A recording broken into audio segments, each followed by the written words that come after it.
میرے سامنے پتھروں کی مستطیل عمارت تھی، فرش کے بعد پتھروں کے 6 سٹیپس تھے، ان کے اوپر چکور کمرہ تھا اور اس کی چھت احرام مصر کی طرح سلوپ میں تھی۔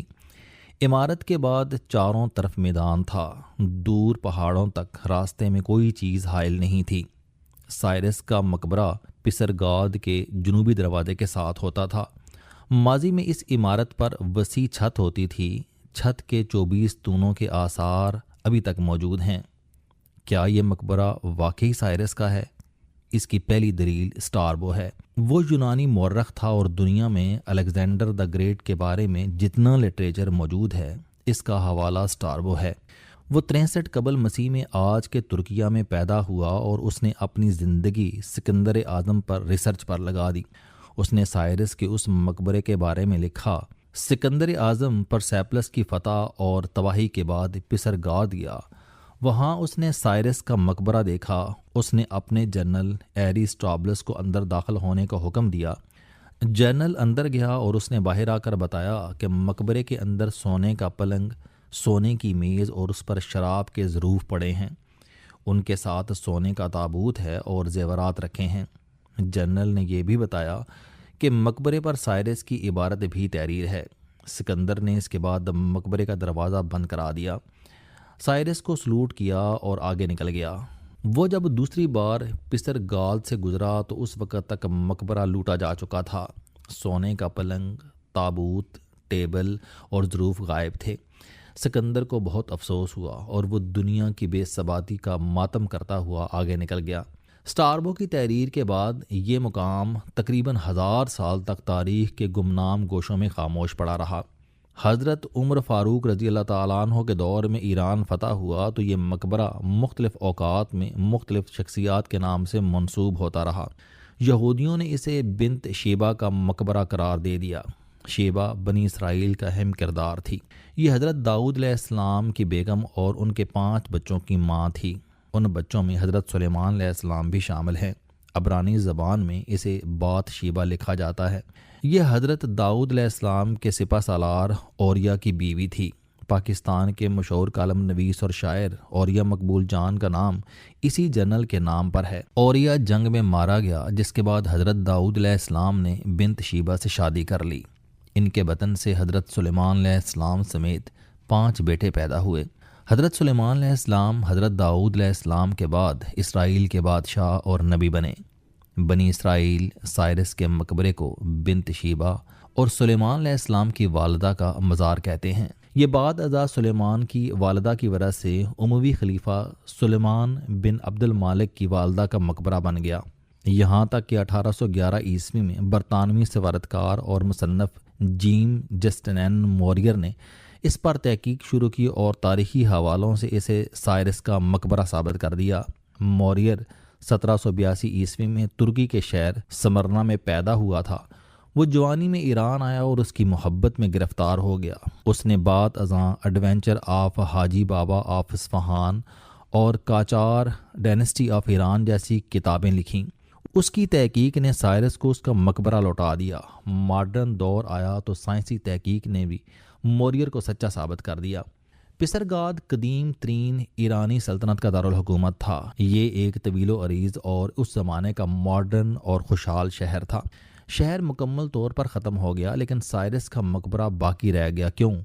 اس کی 2 وجوہات ہیں۔ پہلی وجہ انجینئرنگ ہے۔ یہ مصر کے اہراموں کے بعد دنیا کی پہلی اور قدیم ترین زلزلہ پروف عمارت تھی۔ یہ انجینئرنگ کی ٹرم میں بیس آئسولیٹڈ بلڈنگ تھی، چنانچہ یہ 2500 سال میں تمام زلزلوں کی مار سہ گئی۔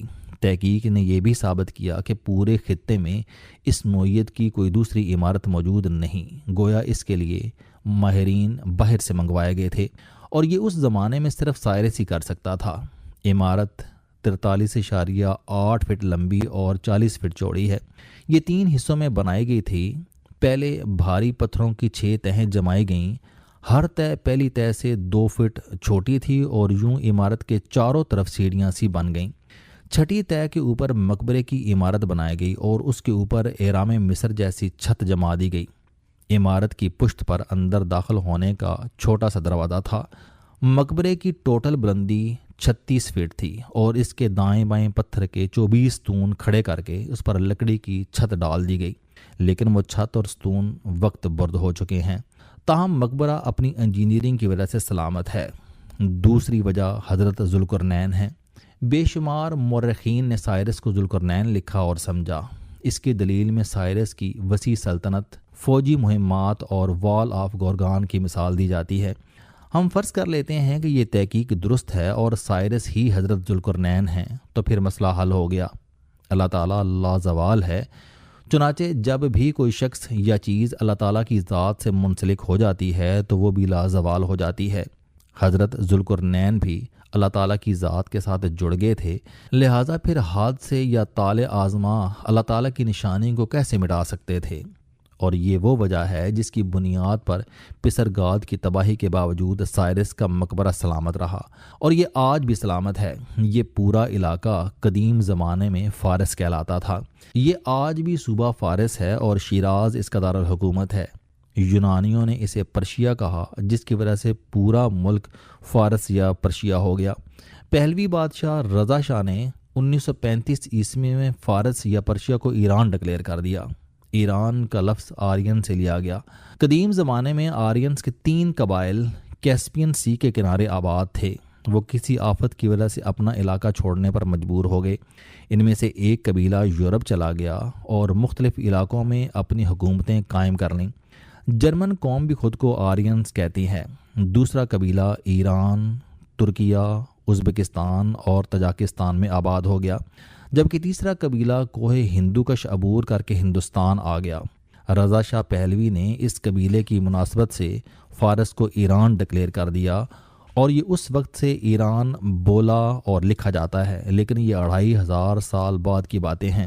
یہ علاقہ 2500 سال قبل پرشیا تھا اور اس کا سب سے بڑا بادشاہ سائرس تھا، اور ہم اس وقت سائرس کے مقبرے کے سامنے کھڑے تھے۔ ہوا میں بے انتہا خنکی تھی، ہاتھ اور سر ننگا کرنا ممکن نہیں تھا۔ ہم نے مقبرے کے گرد چکر لگایا، سائرس کو سلام کیا اور بس میں واپس آ گئے۔ ہماری اگلی منزل نقش رستم تھی۔ یونانیوں نے اسے نیکروپولس کا نام دیا۔ یہ سائرس کے بعد ایران کے 4 بڑے بادشاہوں کے مقبرے ہیں۔ یہ مقبرے اور یہ جگہ واقعی حیران کن ہے۔ ہم 1 گھنٹے بعد نیکروپولس پہنچے اور سڑک کے کنارے کھڑے ہو کر حیرت سے نقش رستم دیکھنے لگے۔ یہ مقابر اردن کے پیٹرا جیسے ہیں۔ سڑک کے کنارے سرخ پہاڑ ہیں۔ ان پہاڑوں کو کاٹ کر ان کے اندر غار بنائے گئے ہیں، اور ان غاروں میں بادشاہوں کے طویل و عریض مقبرے بنائے گئے۔ مقبروں کے باقاعدہ طویل دروازے اور گزرگاہیں تھیں۔ یہ اہراموں سے ملتے جلتے تھے، لیکن اہرام پتھر جوڑ کر میدان میں بنائے گئے تھے، جبکہ نقش رستم پہاڑ کھود کر بنائے گئے۔ ان پر نقوش اور قدیم فارسی زبان میں احکامات بھی تحریر ہیں۔ انہیں دیکھ کر دل دہل جاتا ہے۔ 4 مقبروں میں سے ابھی تک صرف 2 کھولے جا سکے ہیں۔ پہلا مقبرہ داریوش اول اور دوسرا اس کے بیٹے زرزس کا ہے۔ داریوش اول نے سائرس کے بعد اس کی سلطنت کو 23 ممالک تک پھیلا دیا۔ اس نے شیراز کے مسافات میں پرسیپلس کے نام سے دوسرا دارالحکومت بنایا، اور یہ پسرگاد سے 10 گنا بڑا اور شاندار تھا۔ اس کے بیٹے زرزس نے بھی سلطنت قائم رکھی۔ یہ سلطنت 200 سال تک برقرار رہی، لیکن پھر 333 قبل مسیح میں سکندر اعظم آیا۔ اس نے یاردش سوم، ہم اسے اردو میں دارا کہتے ہیں، سے جنگ ہوئی، اور سکندر نے پرساپلس اور پسرگاد مکمل تباہ کر دیا۔ سکندر دارش کی عزیز ترین ملکہ رکسانہ اور دونوں بیٹیوں سٹیٹریا دوم اور ڈائپٹرس کو بھی اٹھا کر لے گیا۔ داریوش نے بیوی کی واپسی کے لیے درجن بھر ناکام جنگیں لڑیں، لیکن وہ آخر میں اپنے ہی ساتھیوں کے ہاتھوں 330 قبل مسیح میں مارا گیا۔ سکندر اس کا پیچھا کر رہا تھا۔ وہ بیکٹیریا، یہ موجودہ شمالی ایران میں واقع تھا اور اسے فارسی میں بختریا لکھا جاتا ہے، پہنچا تو اس نے دیکھا کہ داریوش سوم کی لاش بے گور و کفن پڑی ہے اور اس پر چیلیں منڈلا رہی ہیں۔ سکندر کو اس پر بے تحاشا رحم آیا۔ اس نے اس کی لاش اٹھائی اور پرساپلس لے جا کر اسے عزت و احترام کے ساتھ دفن کر دیا۔ سکندر کا بیٹا الیگزینڈر چہارم آف میسٹون رکسانہ کے وطن سے پیدا ہوا، لیکن وقت کے ساتھ ساتھ سکندر اعظم کی نسل اور سلطنت دونوں نابود ہو گئیں، اور پیچھے صرف کہانیاں رہ گئیں اور ہم ان کہانیوں کی کھوج میں بڑی تیزی سے پرسوپلس کی طرف بڑھ رہے تھے۔ دنیا کی پہلی سپر پاور کے دارالحکومت پرسوپلس کی طرف